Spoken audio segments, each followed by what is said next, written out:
Now next come to the 13th question. In a class test, Arun के marks का total किया हिंदी और English का, तो टोटल बना 30। अगर 2 नंबर मिलते हिंदी में ज़्यादा and 3 marks less in English में 3 नंबर कम मिल जाते, तो उसके मार्क्स का जो प्रोडक्ट होता that would have been 210। Find his marks in 2 subjects. मतलब उसको क्या मिला वो फाइंड आउट कीजिए। मतलब अगर ऐसा होता वो बात की बात है, उसको मिला क्या था वो फाइंड आउट कीजिए। सोल्यूशन 13।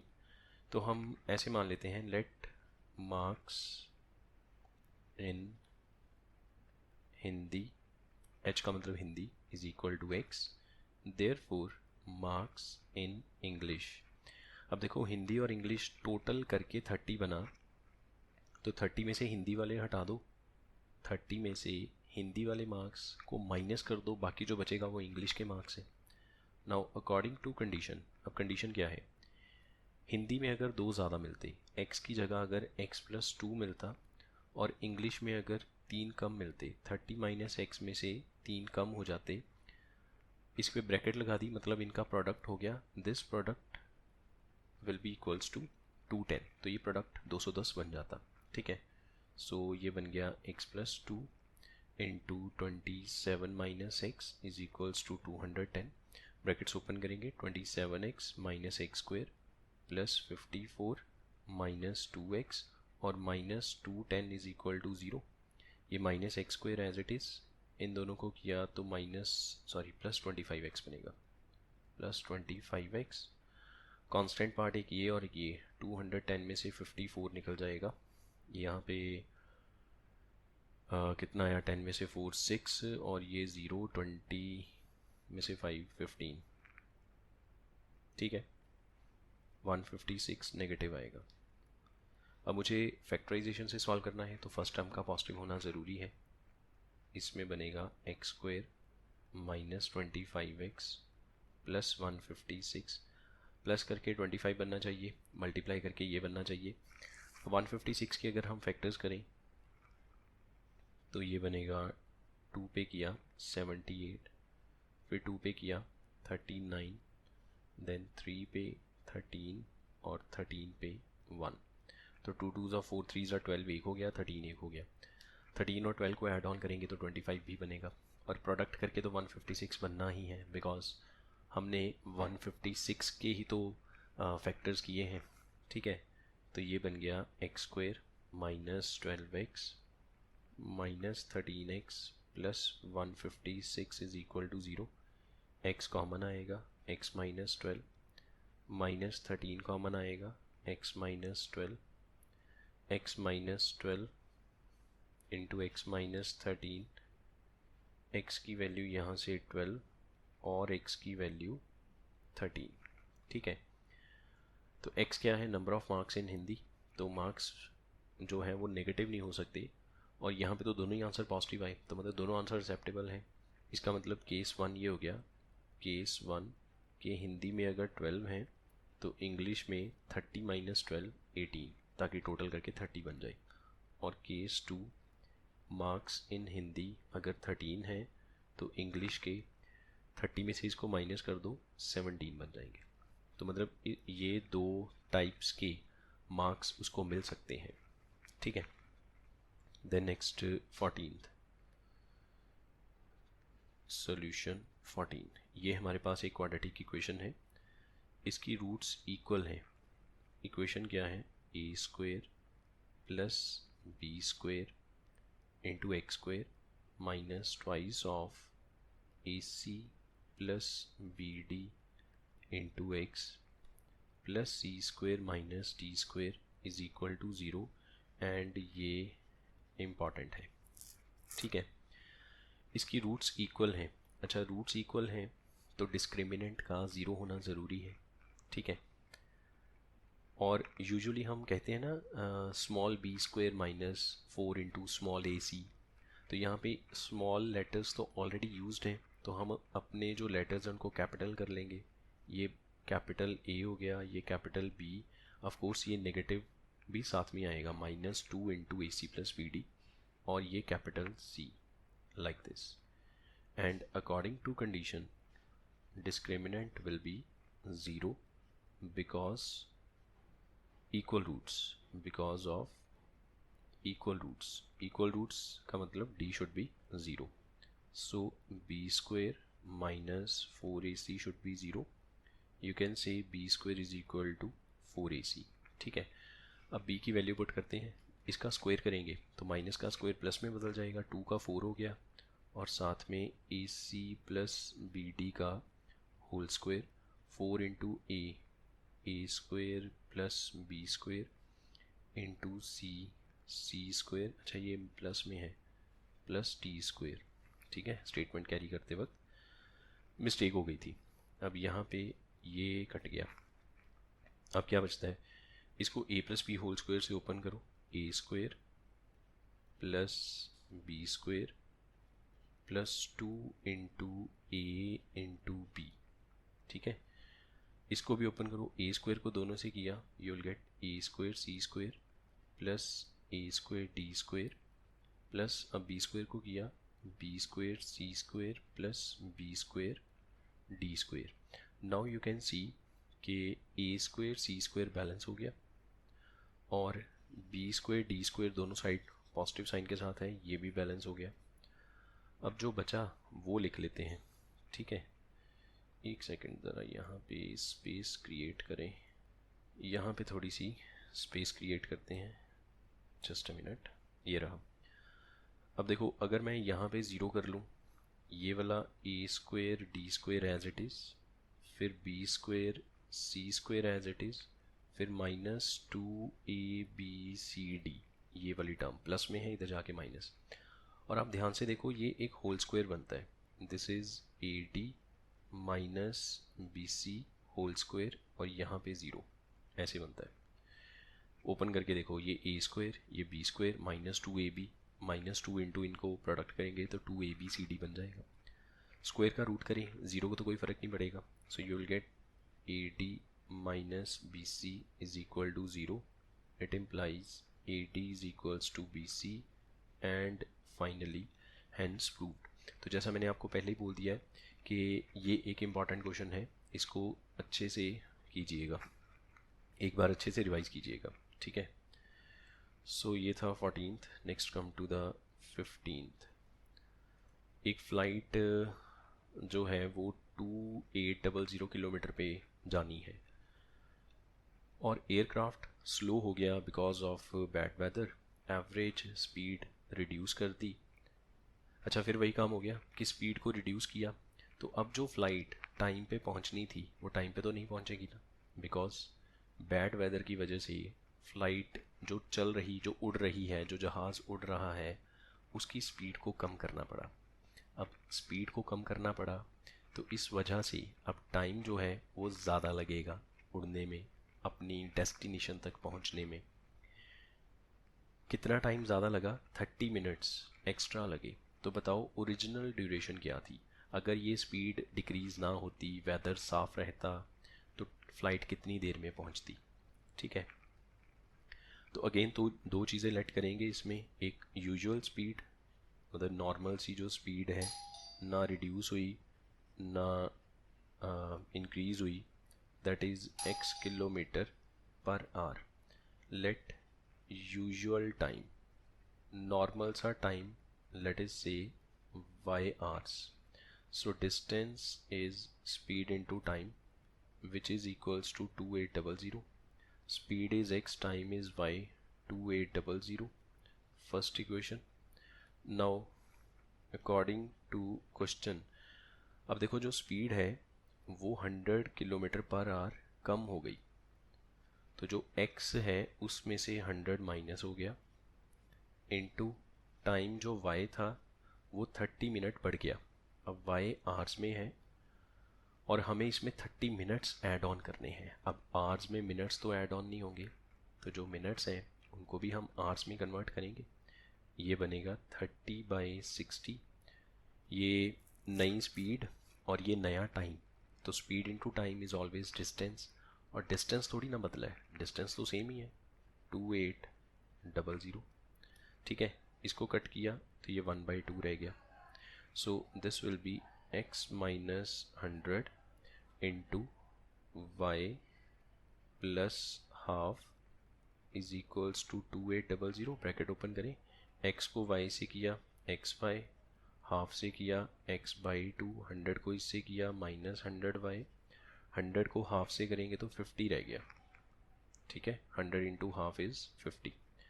और ये जो एक्स वाई है और ये जो 2800 है ये सेम है, ये कट गया, फर्स्ट इक्वेशन देखो।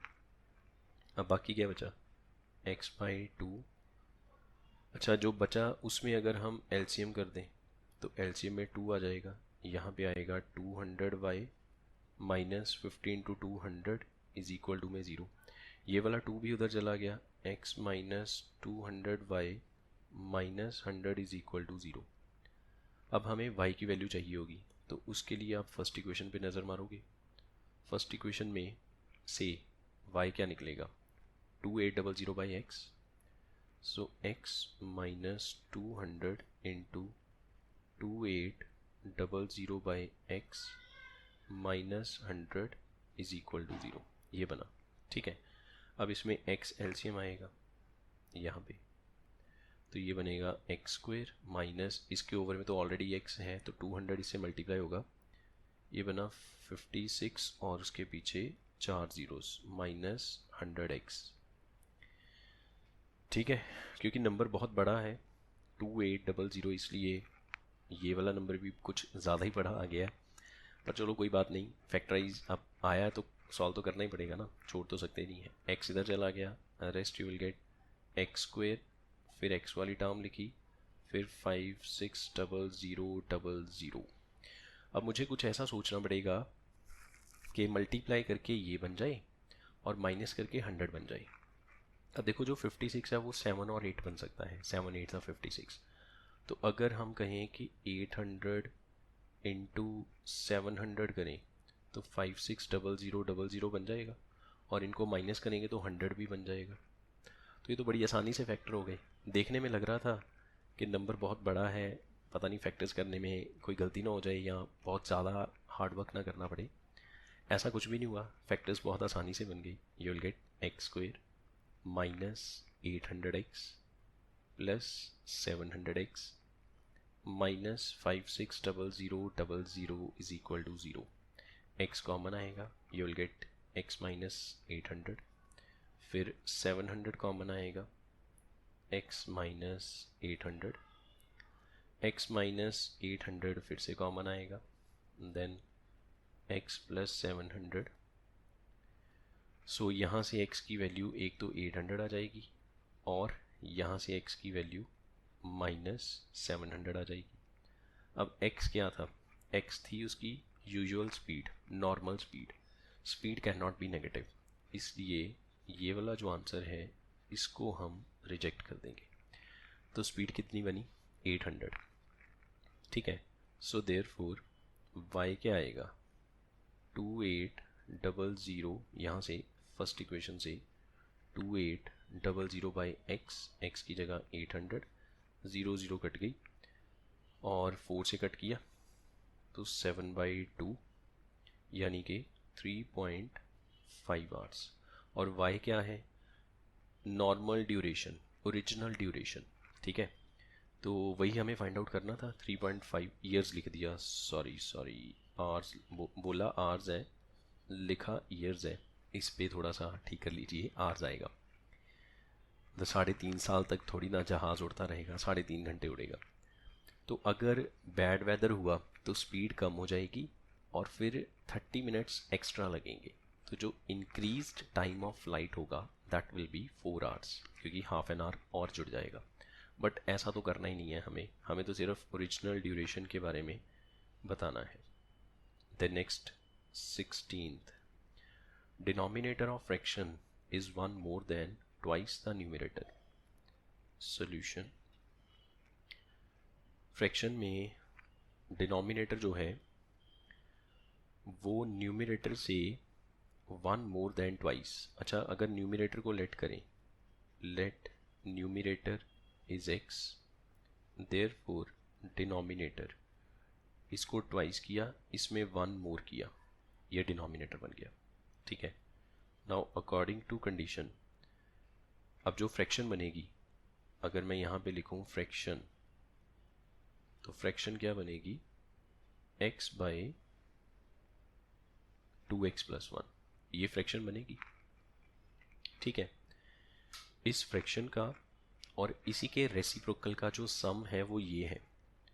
सो x over 2x+1 plus 2x+1 over x, ये फ्रैक्शन और ये इसका रेसिप्रोकल, फ्रैक्शन और उसके रेसिप्रोकल का जो सम है वो ये है 2, 16, 21।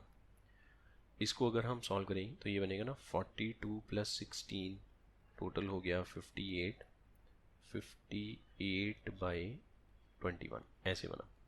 ठीक है, अब देखो एक मेथड तो ये है कि आप इसमें एलसीएम करो, एलसीएम करके जो भी इक्वेशन बनेगी क्रॉस मल्टीप्लाई करो और पूरा उसको एक्सपैंड कर लो, एक्स की फॉर्म में क्वाड्रेटिक बनेगी। जो एक्स की फॉर्म में क्वाड्रेटिक बनेगी आप उसको स्प्लिटिंग द मिडल टर्म से सॉल्व करेंगे तो आपके पास एक्स की वैल्यू आ जाएगी। एक तो ये मेथड हो गया। दूसरा मेथड ये है, इसमें जो अभी मैंने मेथड बोला है उसमें कैलकुलेशन थोड़ी सी ज़्यादा इन्वॉल्व रहेगी। दूसरा मेथड ये है कि हम लेट कर लें x ओवर 2x+1 को लेट से y। तो देखो अगर ये y है तो ये इसका रेसिप्रोकल है, ये 1/y बन गया। So therefore y plus 1/y will be 58/21। तो ऐसे बन जाएगा। ठीक है ना, हमने क्या किया, इस टर्म को y बना दिया। अगर ये टर्म y है तो जो इसके साथ है वो इसका रेसिप्रोकल है, तो वो 1/y बन गया। ऐसे सॉल्व करना थोड़ा सा आसान रहेगा हमें। अब अगर हम यहाँ पे एलसीएम करें तो ये बनेगा y² plus 1/y is 58/21 cross multiply 21y² plus 21 is 58y। ठीक है, ये बना 21y² minus 58y plus 21 is equal to 0। Now product, ये 21 को 21 से किया 441, सम की वैल्यू 28, पीछे वाला साइन पॉजिटिव है, प्लस करके ये बनना चाहिए, प्रोडक्ट करके ये बनना चाहिए। अच्छा, जो प्रोडक्ट वाली टर्म है इसके फैक्टर्स कर लो। 3 पे किया तो ये बनेगा 3 1 1 4, 3 4 3 7, फिर 3 पे किया 3 4 3 9, फिर 7 और 7 और ये 1 आ गया। ठीक है, अब ग्रुपिंग करते हैं सो दैट कि प्लस करके 58 बने। ठीक है ना, 21y² प्लस 21, कांस्टेंट पार्ट भी 21 है और 58 यहाँ पे आएगा। बिल्कुल ठीक है, अब ऐसे तो करना ही पड़ेगा ना। सही लिखा है ना, यहाँ तक सब ठीक है। Sum of fraction and reciprocal is this, सही है बिल्कुल। तो अगर हम ऐसे करें 7 7 49 और 3 3 9, बात बन गई, इसी से ही फैक्टराइज हो जाएगा। 49y minus 9y plus 21 is equal to, ये माइनस माइनस में प्लस हो जाएगा और यही चीज़ बन जाएगी। तो 7y कॉमन आ गया, 3y माइनस 7 और यहाँ से -3 कॉमन, 3y माइनस 7, तो 3y minus 7 into 7y minus 3। सो 3y माइनस 7 को ज़ीरो किया, यहाँ से इसे ज़ीरो किया, y की वैल्यू 7/3, y की वैल्यू, ये तो आया y, बट हमें चाहिए x। आप ये या तो फिर ये हो सकता है, जो देखो वैसे तो आंसर मिल चुका है, वैसे तो आंसर मिल चुका है। हमने ये फ्रैक्शन बनाई थी ना x/2x+1, हमने इसको फ्रैक्शन बनाया था। ठीक है, तो हमने इसको किसके इक्वल पुट किया था, इसको y के इक्वल किया था, सही है। और y क्या आया 7/3, इसका मतलब है फ्रैक्शन इज इक्वल्स टू, अच्छा अब आप देखो क्या 7/3 फ्रैक्शन हो सकती है, क्योंकि हमारी जो फ्रैक्शन है उसमें डिनोमिनेटर न्यूमरेटर के डबल से भी एक ज़्यादा है, तो ये वाली फ्रैक्शन तो पॉसिबल ही नहीं है, क्योंकि इसमें तो डिनोमिनेटर कम है, न्यूमरेटर ज़्यादा है। ये जो फ्रैक्शन है सेकंड वाली, ये एक्सेप्टेबल है, तो ये जो आंसर है ये रिजेक्ट होगा। ये वाला आंसर बिल्कुल सही है। सो फ्रैक्शन इज 3/7। ठीक है, हमने अपनी इस फ्रैक्शन को y बोल दिया और y के आगे दो आंसर। क्या दो फ्रैक्शंस पॉसिबल हैं? तो आंसर इज नो, बिकॉज जो हमारे क्वेश्चन में फ्रैक्शन है उसका डिनोमिनेटर न्यूमरेटर से बड़ा है। और देखो जो न्यूमरेटर है उसका डबल करो और उसमें एक और ऐड कर दो, तो 3 का डबल 6, 6 में एक और ऐड करेंगे तो 7 बन जाएगा। तो ये वाली फ्रैक्शन, ये वाला जो आंसर है वो बिल्कुल मैच कर रहा है। नेक्स्ट, एक ट्रेन है जो ट्रेवल करती है एवरेज स्पीड के साथ 54 किलोमीटर का distance, then travels a distance of 63 at an average speed of 6 kilometer per hour more than the first speed. और 3 घंटे लगे ये पूरी जर्नी को कंप्लीट करने में, तो उसकी बताओ पहली एवरेज स्पीड क्या थी। ये केस कुछ ऐसे है कि जैसे ए से बी पे गए, बी से सी पे गए, this is A, this is B, this is C. पहला डिस्टेंस 54 किलोमीटर का है, दूसरा डिस्टेंस 63 किलोमीटर का है। इसमें जो स्पीड यूज़ करी गई लेटे से x किलोमीटर पर आवर, इसमें जो स्पीड, जिस स्पीड के साथ ट्रेवल किया गया वो स्पीड पहले वाली स्पीड से 6 किलोमीटर ज़्यादा है, तो ये बन जाएगी x plus 6 kilometer per our. ठीक है, और A से लेके C तक पूरा डिस्टेंस ट्रेवल करने में 3 घंटे लगे हैं। इसका मतलब पहला टाइम हम ऐसे लिख सकते हैं, let average speed for distance of 54 kilometer is equals to x kilometer per hour. Therefore, average speed for distance of 63 kilometer, that is, अब स्पीड थोड़ी बढ़ गई, 6 किलोमीटर पर आवर और ऐड हो गई। ठीक है, अकॉर्डिंग टू कंडीशन टाइम 1 पहला टाइम और टाइम 2 ए से बी का time, that is time 1, B से सी का time time 2 is equal to total time and that is equals to 3। अच्छा, अब टाइम का फॉर्मूला क्या होता है? Speed is equal to distance upon time, तो time is distance upon speed. तो पहला टाइम कैसे निकलेगा? डिस्टेंस कितना है 54, स्पीड इज x प्लस, अब यहाँ पे distance 63, speed x plus 6 and that is equals to 3। फिर से वही काम कि आप इसमें एलसीएम वगैरह लीजिए। अच्छा, आप ध्यान से देखो, ये भी 3 से कटता है, ये भी 3 से कटता है, ये भी 3 से कटता है। You can divide each numerator with 3, so you will get 18/x, 21/x plus 6 is equal to 1। LCM करो इसमें, LCM will be x into x plus 6, ऊपर आएगा 18 into x plus 6 plus 21x is equal to 1।